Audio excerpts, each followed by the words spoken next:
Item ಯಾವುದೇ ಇರಲಿ try ಮಾಡಿ ಆಚಿ ಚಿಕನ್ ಮಸಾಲಾ. ಆಚಿ ಚಿಕನ್ ಮಸಾಲಾ. ಒಂದು ಕಾಲ ಇತ್ತು ಪುರುಷ ಪ್ರಧಾನ ಸಮಾಜ ಅಂತ. ಹೆಣ್ಣು ಮಕ್ಕಳು ತಲೆ ತಗ್ಗಿಸಿ ತಾಳಿ ಕಟ್ಟಿಸ್ಕೊಂಡ್ರೆ ಸಪ್ತಪದಿ ತುಳಿದು ಮದುವೆ ಆಗಿಬಿಟ್ರೆ 7 ಜನ್ಮಕ್ಕೂ ಕೂಡ ಆತನೇ ನನ್ನ ಸರ್ವಸ್ವ, ನನ್ನ ಇಡೀ ಸರ್ವಸ್ವ ಆತನಿಗೆ ಅನ್ನುವಂಥ ಮನಸ್ಥಿತಿಯಲ್ಲೇ ಹೆಣ್ಣು ಮಕ್ಕಳು ಇರ್ತಾ ಇದ್ರು ಅಂತ. ಗಂಡ ಕುಡುಕನ, ಹೊಡಿತನ, ಬಡಿತನ, ಇನ್ನೇನೋ ಕಿರುಕುಳನ, ವರದಕ್ಷಿಣೆ ಕಿರುಕುಳನ, ಟಾರ್ಚರ ಅತ್ತೆ ಮನೆಯಲ್ಲಿ ಇದೆಲ್ಲವನ್ನ ಕೂಡ ತನ್ನ ಒಳಗಡೆ ಬಚ್ಚಿಟ್ಕೊಂಡು ಕೊನೆಯದಾಗಿ ಆಕೆಗೆ ಕಾಣಿಸ್ತಾ ಇದ್ದಿದ್ದು ಕರಿಮಣಿ ಮಾತ್ರ. ತನ್ನ ಕತ್ತಲ್ಲಿದ್ದಂತಹ ಕರಿಮಣಿಗೆ ತಲೆಬಾಕಿ ಸರ್ವಸ್ವ ಅಂತ ಬಂದುಬಿಟ್ಟಿದ್ದೀನಿ, ಆತ ಏನೇ ಮಾಡಿದ್ರು ಕೂಡ ಸಹಿಸ್ಕೊಂಡು ಜೀವನ ಮಾಡ್ಬಿಡೋಣ ಅಂತ ಕೆಲ ಹೆಣ್ಣು ಮಕ್ಕಳು ಜೀವನ ಮಾಡಿರುವಂಥ ಉದಾಹರಣೆ ನಮ್ಮ ಮುಂದೆ ಇದೆ. ಬಟ್ ಈಗ ಕಾಲ ಬದಲಾಗಿದೆ. ನೀವು ಹೆಣ್ಣು ಮಕ್ಕಳು ಮಾತಾಡೋದೇನು ಹೇಳಿ? ಪುರುಷ ಪ್ರಧಾನ ಸಮಾಜದಲ್ಲಿ ನಾವಿಲ್ಲ. ಈಗೆಲ್ಲದರಲ್ಲೂ ಕೂಡ ಸಮಾನತೆ ನಾವು ಕಾಣ್ತಾ ಇದ್ದೀವಿ. ಸಮಾನತೆ ಬೇಕು. ನಾವು ಕೂಡ ಗಂಡು ಮಕ್ಕಳಷ್ಟೇ ಸಮಾನರು, ದುಡಿತೀವಿ, ಕೆಲಸ ಮಾಡ್ತೀವಿ, ಮನೆ ನಿರ್ವಹಣೆ ಮಾಡ್ತೀವಿ, ಇದೆಲ್ಲವೂ ಕೂಡ ಓಕೆ. ಸಮಾನತೆ ಕೇಳೋದು ತಪ್ಪಲ್ಲ. ಮೀಸಲಾತಿ ಬಗ್ಗೆ ಮಾತನಾಡ್ತಾ ಇರುವ ಈ ಕಾಲದಲ್ಲಿ ಸ್ವಲ್ಪ ಅಪ್ಗ್ರೇಡ್ ಆಗ್ಬಿಟ್ಟಿದ್ದಾರಾ ನಮ್ಮ ಹೆಣ್ಣು ಮಕ್ಕಳು ಅನ್ನೋದು ಪ್ರಶ್ನೆ ಇದೆ. ಸ್ವಲ್ಪ ಅಲ್ಲ, ಜಾಸ್ತಿನೇ ಅಪ್ಗ್ರೇಡ್ ಅನ್ನ ಬಯಸ್ತಿದ್ದಾರಾ ಹೆಣ್ಣು ಮಕ್ಕಳು ಅಂತ. ಕಾರಣ, ತಾಳಿ ಕಟ್ಟಿರುವ ಗಂಡನನ್ನ ಬಿಟ್ಟು ಪರಪುರುಷರ ಜೊತೆಗೆ ಓಡಿ ಹೋಗ್ತಾ ಇರುವಂತಹ ಪ್ರಕರಣಗಳು ಇತ್ತೀಚೆಗೆ ಜಾಸ್ತಿ ಆಗ್ತಾ ಇದೆ. ಈ ಹಿಂದೆ ಇರಲೇ ಇಲ್ವಾ ಅನೈತಿಕ ಸಂಬಂಧ ಅಂತ ನೀವು ಪ್ರಶ್ನೆ ಮಾಡಿದ್ರೆ ಅನೈತಿಕ ಸಂಬಂಧ ಇರ್ತಾ ಇತ್ತು. ಬಟ್ ಈಗ ಅದು ಇತ್ತೀಚೆಗೆ ಜಾಸ್ತಿ ಆಗೋಗಿದೆ. ಮಕ್ಕಳಂತ ನೋಡಲ್ಲ, ಗಂಡ ಅಂತ ನೋಡಲ್ಲ, ಮನೆ ಅಂತ ನೋಡಲ್ಲ. ಇಷ್ಟ ಆದ್ರೆ ಅವ್ರ ಜೊತೆಗೆ ಓಡ್ ಹೋಗ್ಬಿಡೋದಂತೆ. ಗಂಡ, ಮನೆ, ಮಠ, ಮಕ್ಕಳನ್ನ ಬಿಟ್ಟು ಯಾವ ಕಡೆ ಹೋಗ್ತಾ ಇದೆ ಸಮಾಜ, ಯಾವ ಕಡೆ ಹೋಗ್ತಾ ಇದೆ ಹೆಣ್ಣು ಮಕ್ಕಳ ಮನಸ್ಥಿತಿ, ಇದೆಲ್ಲವೂ ಕೂಡ ಪ್ರಶ್ನೆ ಇದೆ. ಇದ್ರ ಬಗ್ಗೆ ಇವತ್ತು ಸುದೀರ್ಘವಾಗಿ ಚರ್ಚೆ ಮಾಡೋಣ. ಇದೇ ಈ ಹೊತ್ತಿನ ವಿಶೇಷ. ಕರಿಮಣಿ ಮಾಲೀಕ ಬೇಕಿಲ್ಲ.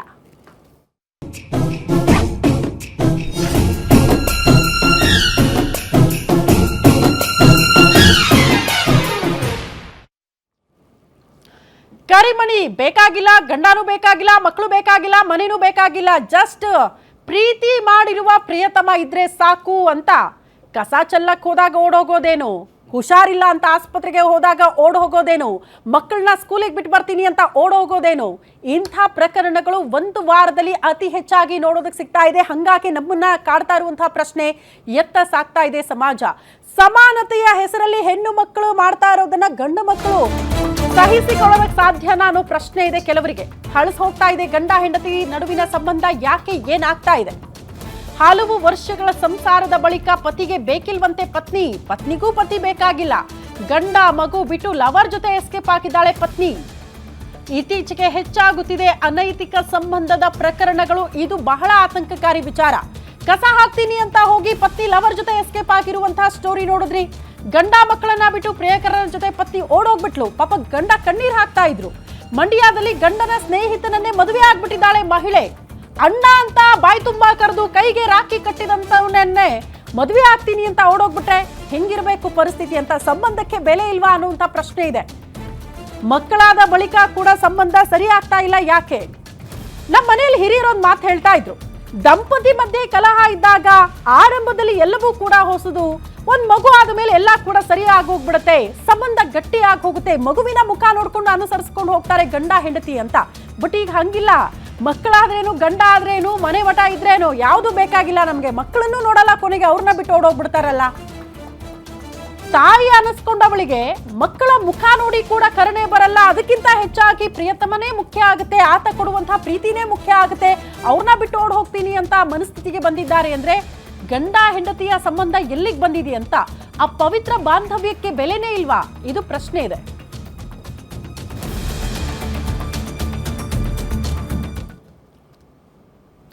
ಓಕೆ, ಇದೇ ವಿಚಾರಕ್ಕೆ ಸಂಬಂಧಪಟ್ಟಂತೆ ಇವತ್ತು ಸುದೀರ್ಘವಾಗಿ ಚರ್ಚೆ ಮಾಡೋಣ. ನಮ್ಮ ಜೊತೆಗೆ ರಾಜು ಅವರು ಇದ್ದಾರೆ. ರಾಜು ಸರ್ ನಮಸ್ತೆ, ಕಾರ್ಯಕ್ರಮಕ್ಕೆ ಆತ್ಮೀಯ ಸ್ವಾಗತ. ವಕೀಲರು ಆದಂತಹ ರಾಜೇಶ್ವರಿ ಮೇಡಮ್ ಇದ್ದಾರೆ. ಮೇಡಮ್ ನಮಸ್ತೆ, ಕಾರ್ಯಕ್ರಮಕ್ಕೆ ಆತ್ಮೀಯ ಸ್ವಾಗತ. ಮೊದಲಾಗಿ ರಾಜು ಸರ್ ಹತ್ರ ಹೋಗ್ಬಿಡ್ತೀನಿ. ಕರಿಮಣಿ ಮಾಲೀಕ ನಾನಲ್ಲ ಅನ್ನುವಂಥ ಹಾಡನ್ನ ನಾವು ಕೇಳಿಸ್ಕೊಳ್ತಾ ಇದ್ವಿ, ರೀಲ್ಸ್ ಬರ್ತಾ ಇತ್ತು, ಹಂಗೆ ಕೆಲವರು ಎಸ್ಕೇಪ್ ಆಗಿದ್ದನ್ನ ನೋಡಿದ್ವಿ. ಈಗ ಕರಿಮಣಿನೇ ಬೇಕಾಗಿಲ್ಲಪ್ಪ, ಪ್ರೀತಿಸಿದ ಹುಡುಗನೇ ಬೇಕು ಅನ್ನುವಂಥ ಪರಿಸ್ಥಿತಿ ಹೆಣ್ಣು ಮಕ್ಕಳದ್ದು. ಯಾಕೆ ಹಿಂಗೆ ಅಂತ, ಏನಾಗ್ತಾ ಇದೆ ಸಮಾಜದಲ್ಲಿ ಅನ್ನೋ ಪ್ರಶ್ನೆ ಇದೆ. ಬಹುಶಃ ಕರಿಮಣಿ ಮಾಲೀಕ ನಾನಲ್ಲ ಈ ಒಂದು ಹಾಡು ಬಂದು ಒಂದು 20 ವರ್ಷಗಳ ಹಿಂದೆ ಇರಬೇಕು. ಆ ಪ್ರಾರಂಭದಲ್ಲಿ ಈ ಹಾಡೇನು ಅಷ್ಟು ಫೇಮಸ್ ಆಗಲಿಲ್ಲ. ಇತ್ತೀಚೆಗೆ ಈ ಹಾಡು ಬಹಳ ಫೇಮಸ್ ಆಯಿತು. ಕಾರಣ ನಿಮ್ಗೆ ಗೊತ್ತಿರ್ಬೋದು, ಸೋಷಿಯಲ್ ಮೀಡಿಯಾದಲ್ಲಿ ಇವತ್ತು ಯಾವ ರೀತಿ ಒಂದು ಫಾಸ್ಟಾಗಿ ಜನ್ರೇಷನ್ ಹೋಗ್ತಾ ಇದೆ. ಅದನ್ನೆಲ್ಲ ನೋಡಿದಾಗ ಈ ಕರಿಮಣಿ ಮಾಲೀಕ ನಾನಲ್ಲ ಅನ್ನೋ ಒಂದು ಈ ಒಂದು ಸೆಂಟೆನ್ಸು ವಿಶ್ವಾದ್ಯಂತ ಸದ್ದು ಮಾಡ್ತು.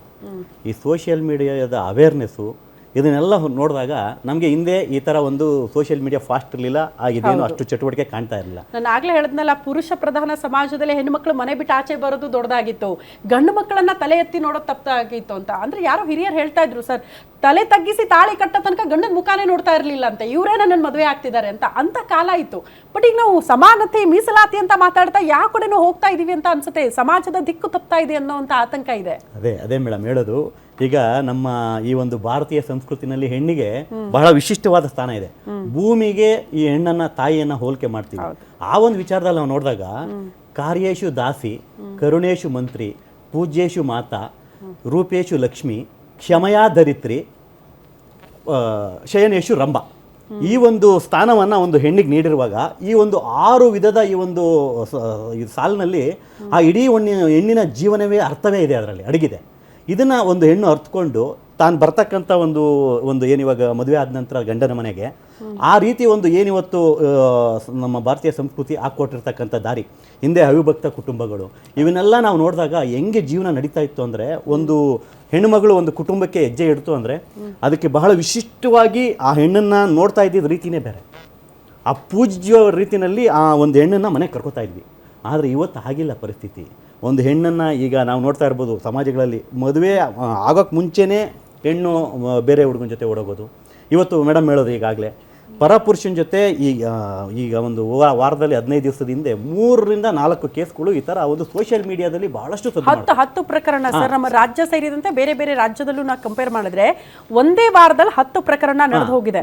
ಅದು ನಮ್ಮ ಕಣ್ಣಿಗೆ ಕಂಡಿರೋದು, ಕಾಣದೆ ಆಫ್ ಲೈನಲ್ಲಿ ಎಷ್ಟಿದೆಯೋ ಗೊತ್ತಿಲ್ಲ ಇಂತಹ ವಿಚಾರದಲ್ಲೂ. ನಾವು ಹೇಳೋದೇನು ಅಂದರೆ, ಸಮಾಜದಲ್ಲಿ ಇಂಥದ್ದು ತುಂಬ ದುರದೃಷ್ಟಕರ ಸಂಗತಿಗಳು ಮೇಡಮ್. ಯಾಕಂದರೆ ನಾವು ಒಂದು ಹೆಣ್ಣು ಒಂದು ಗಂಡಿನ ಜೀವನದಲ್ಲಿ ತಾಯಿಯಾಗಿ, ಹೆಂಡತಿಯಾಗಿ, ಮಗಳಾಗಿ, ಸಹೋದರಿಯಾಗಿ ತನ್ನ ಪಾತ್ರವನ್ನು ನಿರ್ವಹಿಸಬೇಕು. ಅದು ಬಹಳ ಜವಾಬ್ದಾರಿಯುತವಾದ ಸ್ಥಾನ. ಹಾಗನ್ಬಿಟ್ಟು ಬರೀ ಹೆಣ್ಣಿಗೆ ನಾನು ಇದನ್ನು ಹೇಳ್ತಾ ಇಲ್ಲ, ಗಂಡಿನ ತಪ್ಪುಗಳನ್ನು ಆಧರಿಸಿ ಹೆಣ್ಣು ಕೂಡ ಬದಲಾಗ್ತಕ್ಕಂಥ ಪರಿಸ್ಥಿತಿಗಳಿದೆ, ಅದನ್ನು ನಾವು ಅಲ್ಲಗಳೆಯೋ ಹಾಗಿಲ್ಲ. ಆದರೆ ಈ ಒಂದು ಸಂಸ್ಕೃತಿನ ನಾವು ನೋಡಿದಾಗ ಈ ಒಂದು ನಡೀತಾ ಇರ್ತಕ್ಕಂಥ ಈ ಒಂದು ದೃಶ್ಯಗಳು ಮತ್ತು ಸಂಗತಿಗಳು ಮುಂದಿನ ನಮ್ಮ ಜೀವನದಲ್ಲಿ ಇನ್ನು 10 ವರ್ಷದಲ್ಲಿ ಈ ನಾವೇನು ಪಾಶ್ಚಿಮಾತ್ಯ ಸಂಸ್ಕೃತಿ ಅಂತ ನಾವು ಬೇರೆ ದೇಶಗಳನ್ನು ಕರಿತೀವಿ, ಅದಕ್ಕಿಂತ ಹದ್ಗೆಟ್ಟು ಹೋಗೋದ್ರಲ್ಲಿ ಯಾವುದೇ ರೀತಿಯಾದ ಸಂದೇಹವಿಲ್ಲ ಮೇಡಮ್. ಇದನ್ನು ನೋಡ್ತಾ ಇದ್ದಾರೆ. ಓಕೆ ರಾಜೇಶ್ವರಿ ಮೇಡಮ್, ಈಗ ಮಾತೆತ್ತಿದ್ರೆ ಸಾಕು ಸೊಸೈಟಿಲಿ ಏನು ಚರ್ಚೆ ಆಗ್ತಾ ಇದೆ ಅಂದರೆ, ಅನೈತಿಕ ಸಂಬಂಧ ಅಂತ ಬಂದಾಗ ಇದು ತಪ್ಪಲ್ವಾ, ಇದು ಮಾಡ್ತಾ ಇರೋದು ಸರಿಯಲ್ಲ ಅಂತ ಬಂದಾಗ, ಅಯ್ಯ ಕೋಟೆ ಅಸ್ತು ಒಂದಿದೆ ಬಿಡ್ರಿ, ಅನೈತಿಕ ಸಂಬಂಧ ಅಪರಾಧ ಅಲ್ಲ ಅನ್ನೋ ರೀತಿಯಲ್ಲಿ ಹೇಳ್ಬಿಟ್ಟಿದೆ. ಮೋಸ್ಟ್ಲಿ ಆ ಕಾರಣಕ್ಕಿಂತ ಪ್ರಕರಣಗಳು ಜಾಸ್ತಿ ಆಗ್ತಾ ಇದೆಯಾ ಅನ್ನೋಂಥ ಚರ್ಚೆ. ಬಟ್ ನಿಜಕ್ಕೂ ಕೋರ್ಟ್ ಹೇಳಿರೋದು ಏನು, ಅದನ್ನ ಯಾವ ರೀತಿ ತಗೊಳ್ತಾ ಇದ್ದಾರೆ ಸಮಾಜದವರು, ಅಂದ್ರೆ ಜನ ಅದನ್ನ ಹೆಂಗೆ ಇಂಪ್ಲಿಮೆಂಟ್ ಮಾಡ್ಕೊಳ್ತಿದ್ದಾರೆ, ಇದು ಪ್ರಶ್ನೆ. ಇದು ಮಿಸ್ಅಂಡರ್ಸ್ಟುಡ್. ಓಕೆ, ಮುಂಚೆ ಅಡಲ್ಟ್ರಿ ವಾಸ್ ಅ ಕ್ರೈಮ್, ಅಂದರೆ ಅಫೆನ್ಸು ಪೊಲೀಸ್ ಅವರು ಬೇಕಾದರೆ ಅರೆಸ್ಟ್ ಮಾಡ್ಬೋದಾಗಿತ್ತು. ಇವಾಗ ಏನಾಗಿದೆ ಅಂತಂದರೆ, ಆ ಅಡಲ್ಟ್ರಿ ಬಂದು ಸಿವಿಲ್ ರಾಂಗ್. ಸೊ ಅದು ರಾಂಗ್ ಅಂತಲೇ ರಾಂಗ್ ಅಲ್ಲ ಅಂತ ಹೇಳೋಕ್ಕಾಗಲ್ಲ. But it is a wrong, but it is a civil wrong. ಇವಾಗ ಯಾವುದೋ ಅಡಲ್ಟ್ರಿ ಆಗಿದೆ ಅಂತಂದರೆ the other spouse can take that ground for divorce. ಅದೇ ಗ್ರೌಂಡಿಂದ ಅವ್ರ ಮೇಂಟೆನೆನ್ಸು ವೀಕ್ ಆಗ್ಬೋದು. ಇವಾಗ husband is in illicit relationship ಅಂತ ನಾನು ಪ್ರೂವ್ ಮಾಡಿದ್ರೆ ಈಸ್ ಮೇಂಟೆನೆನ್ಸ್ ಅವ್ರು ಏನು ಡಿಫೆನ್ಸ್ ತೊಗೊಂಡ್ರೂ ಹೋಗುತ್ತದು. So I will have a upper hand in claiming maintenance. ಆ ಥರ ಇವಾಗ ಅದನ್ನು ಮಿಸ್ಟೇಕ್ ಮಾಡ್ಕೊಂಡಿದ್ದಾರೆ. ಅಡಲ್ಟ್ರಿ ಅನ್ನೋದು ಯಾರದ ಇಟ್ ಈಸ್ ಓಕೆ, ಲಾ ಪ್ರಕಾರ ಇಟ್ ಈಸ್ ಓಕೆ ಅನ್ನೋದು ಅದು ತಪ್ಪು ಭಾವನೆ. ಎಕ್ಸಾಕ್ಟ್ಲಿ ಕೋರ್ಟ್ ಹೇಳಿರೋದೇನು ಅಂತ, ಈ ಅನೈತಿಕ ಸಂಬಂಧದ ವಿಚಾರಕ್ಕೆ ಸಂಬಂಧಪಟ್ಟಂತೆ, ಅಂದ್ರೆ ಈ ಅಕ್ರಮ ಸಂಬಂಧ ಇದ್ರೂ ಕೂಡ ಅವ್ರ ಇಚ್ಛೆ ಅದನ್ನ ನೀವು ಪ್ರಶ್ನೆ ಮಾಡಲಾಗಿಲ್ಲ. ಮುಂಚೆ it was very favouring only woman, ಅಂದರೆ woman is not a part of the crime ಥರ ಇತ್ತು.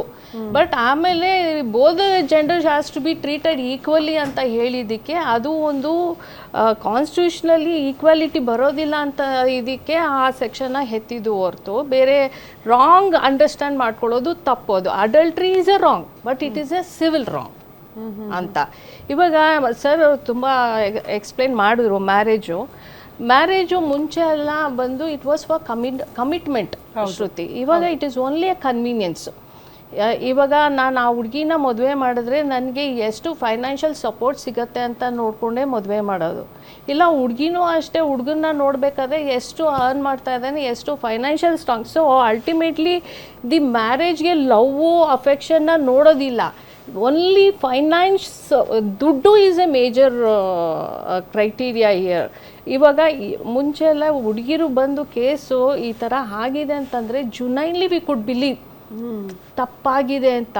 ಇವಾಗ there is a benefit of doubt. ಯಾವ ಹುಡುಗಿ ಬಂದು ಹೇಳಿದ್ರು ನಮಗೆ ಅಲ್ಲಿ ಒಂದು ಬೆನಿಫಿಟ್ ಆಫ್ ಡೌಟ್ ಇದೆ, ಇದು ನಂಬಬಹುದಾ, ಈಸ್ ಇಟ್ ರಿಯಲಿ ಟ್ರೂ ಅಂತ ನಮಗೆ ಡೌಟ್ ಬರುತ್ತೆ. ಮುಂಚೆ ಎಲ್ಲ ವಿ ಯೂಸ್ ಟು ಬಿಲೀವ್, ಇವಾಗ ಬಿಲೀವ್ ಮಾಡೋಕ್ಕಾಗಲ್ಲ. ಇನ್ಫ್ಯಾಕ್ಟ್ ಇವಾಗ ದ ಸಿಚುಯೇಷನ್ ಇಸ್ ಚೇಂಜ್ಡ್. ಇವಾಗ ಗಂಡು ಮಕ್ಕಳು ವಿಕ್ಟಮೈಸ್ ಆಗ್ತಾ ಇದ್ದಾರೆ, ಅವರು ವಿಕ್ಟಮೈಸ್ ಆಗ್ತಾ ಇದ್ದಾರೆ. ಇವಾಗ ಓಡೋದ್ರು ಅಂತಂದರೆ there may be for good reason ಓಡೋಗಿರ್ತಾರೆ. ಲೈಫ್ ಥ್ರೆಟ್ಟು, ಇಲ್ಲ ಡೌರಿ ಹರಾಸ್ಮೆಂಟು, ಇಲ್ಲ ಸೈಕಲಾಜಿಕಲಿ ಅವ್ರಿಗೆ ಎಷ್ಟು ಹರಾಸ್ಮೆಂಟ್ ಮಾಡಿರ್ತಾರೆ ಅಂದರೆ ಓಡೋಗ್ತಾರೆ. ಅಲ್ಲ, ಒಂದಷ್ಟು ಜೆನ್ಯೂನ್ ಕಾರಣಗಳನ್ನ ಮುಂದಿಟ್ಕೊಂಡು ಅದೇ ನಾನು ಎಕ್ಸಾಕ್ಟ್ಲಿ ಮ್ಯಾಮ್ ವಾಪಸ್ ಬರ್ತೀನಿ ಆ ಜೆನ್ಯೂನ್ ಕಾರಣಗಳು. ಬಟ್ ಈ ಹೆಂಗೆ ಸಿಲ್ಲಿ ಕಾರಣಗಳಾಗಿ ಕನ್ವರ್ಟ್ ಆಗ್ತಾ ಇದೆ ಅಂತ ಅಂಡರ್ಸ್ಟ್ಯಾಂಡಿಂಗ್ ಕೊರತೆಯಿಂದ ಅಂತ. ಮತ್ತೊಬ್ರು ಅತಿಥಿ ನಮ್ಮ ಜೊತೆಗೆ ಜಾಯಿನ್ ಆಗಿದ್ದಾರೆ, ಅವ್ರನ್ನ ವೆಲ್ಕಮ್ ಮಾಡ್ಕೊಳ್ಳೋಣ. ಹಿರಿಯ ಮನೋವೈದ್ಯರು ಆದಂಥ ಡಾಕ್ಟರ್ ನಯನಾ ಪ್ರಸಾದ್ ಅವರಿದ್ದಾರೆ. ಮೇಡಮ್ ನಮಸ್ತೆ, ಕಾರ್ಯಕ್ರಮಕ್ಕೆ ಆತ್ಮೀಯ ಸ್ವಾಗತ. ಮೋಸ್ಟ್ಲಿ ಬಹುತೇಕ ಡಿಬೇಟ್ಗಳಲ್ಲಿ ನೀವು ಮಾತಾಡಿದ್ದೀವಿ, ಜನರ ಮನಸ್ಥಿತಿ, ಸಮಾಜದ ಮನಸ್ಥಿತಿ ಯಾವ ಕಡೆ ಸಾಕ್ತಾ ಇದೆ ಈಗ ಅಂತ. ಗಂಡ ಹೆಂಡತಿ ಮಧ್ಯೆ ಅಂಡರ್ಸ್ಟ್ಯಾಂಡಿಂಗ್ ಇಲ್ಲ ಅನ್ನೋ ಕಾರಣಕ್ಕೆ ಜಗಳಗಳು ಅಥವಾ ಅವ್ರನ್ನ ಕಂಟ್ರೋಲ್ ಮಾಡೋದಕ್ಕೆ ಸಾಧ್ಯ ಆಗ್ತಾ ಇಲ್ಲ ಅಂತ. ಸೊ ಯಾಕೆ ಹಿಂಗೆ ಅಂತ, ಯಾಕೆ ಗಂಡ ಹೆಂಡತಿಯ ಮಧ್ಯೆ ಅಂಡರ್ಸ್ಟ್ಯಾಂಡಿಂಗ್ಗಳು ಕಡಿಮೆ ಆಗ್ತಾ ಇದೆ, ಯಾಕೆ ಮನಸ್ಥಿತಿ ಅಷ್ಟರ ಮಟ್ಟಿಗೆ ವೀಕ್ ಆಗ್ತಾ ಇದೆ ಸಂಬಂಧ ಅಂತ ಬಂದಾಗ ಅಂತ? ಮ್ಯಾಮ್, ಈಗ ಎಮೋಷ್ನಲ್ ಖಾಲಿತನ ಅನ್ನೋದು ಜಾಸ್ತಿ ಆಗ್ತಾ ಇದೆ. ಯಾಕಂದರೆ routine life, monotonous life, daily ಅದೇ ಕೆಲಸ ಮಾಡೋದು, ಅದೇ ಇದು ಮಾಡೋದು, ಆ ಒಂದು ಮೊನೋಟನಸ್ ಲೈಫಿಂದ ಸ್ಟ್ರೆಸ್ ಜಾಸ್ತಿಯಾಗಿ ಅವರಲ್ಲಿ ಒಂದು ಎಮೋಷ್ನಲ್ ವಾಯ್ಡ್, ಭಾವನಾತ್ಮಕ ಒಂದು ಖಾಲಿತನ ಜಾಸ್ತಿ ಆದಾಗ, ಆಮೇಲೆ ಕಮ್ಯುನಿಕೇಷನ್ ಗ್ಯಾಪ್, ಸಂವಹನ ತುಂಬ ಇಂಪಾರ್ಟೆಂಟ್ ಗಂಡ ಹೆಂಡತಿ ಮಧ್ಯ. ಆ ಕಮ್ಯುನಿಕೇಷನ್ ಗ್ಯಾಪ ಸರಿಯಾದ ಕಮ್ಯುನಿಕೇಟ್ ಮಾಡ್ತಾ ಇಲ್ಲ. ಸೊ ಆಮೇಲೆ ರಿವೆಂಜ್ ತೊಗೊಳ್ಳೋದು, ಅಂದರೆ ರಿವೆಂಜ್ ತೊಗೊಳ್ಳೋದಂದ್ರೆ ಏನೋ ನೋವು ಕೊಟ್ಟರು ಗಂಡ ಏನೋ ಮಾಡ್ದ ಅಂದರೆ ಅಥವಾ ಹೆಂಡತಿ ರಿವೆಂಜ್ ತೊಗೊಳ್ಳೋದು, ಅಥವಾ ಹೆಂಡತಿ ಏನೋ ಮಾಡ್ದು ಅಂದರೆ ಗಂಡ ರಿವೆಂಜ್ ತೊಗೊಳ್ಳೋದು, ಈ ಥರ.